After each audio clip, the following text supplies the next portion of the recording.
7th standard लेख या कवितेखालील स्वाध्याय म्हणजे प्रश्न उत्तरे आज आपण या व्हिडिओमध्ये पाहणार आहोत. खालील प्रश्नांची 1-2 वाक्यात उत्तरे लिहा. 1. लेख घरात नसताना कवयित्रीची अवस्था कशी होते?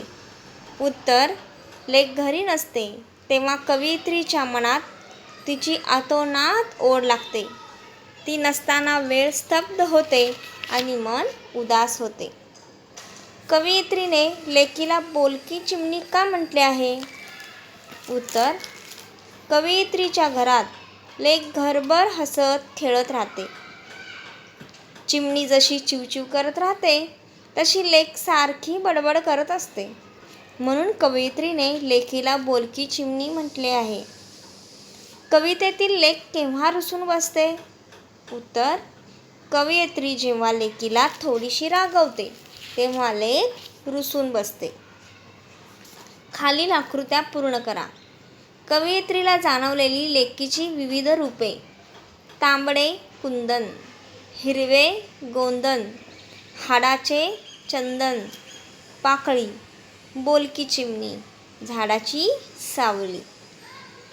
लेक घरात असल्याचे कवयित्रीला जाणवणारे फायदे: रोज समई पेटते, सगळी काळजी मिटते, घर हसते, उदास वाटत नाही, सकाळची आशा वाटते, कशाचीही पर्वा वाटत नाही.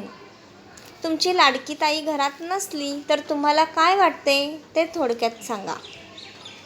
माझी ताई घरात नसेल तर मला मुळीच करमत नाही. तिच्याशिवाय कोणतेही खेळ खेळावेसे वाटत नाहीत. आईने खाऊ दिला तर तो आम्हा दोघांना मिळून खाण्याची सवय आहे. त्यामुळे ती नसेल तर मला खाऊही नकोसा वाटतो. तिच्याशी छान छान गप्पा मारल्या की बरे वाटते. पण ती नसेल तर गप्पा कुणाशी मारणार?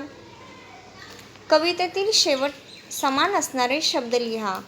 कुंदन, चंदन, मिटते, पेटते, मनाची, घराची, हसते, बसते, भाषा, आशा. धन्यवाद.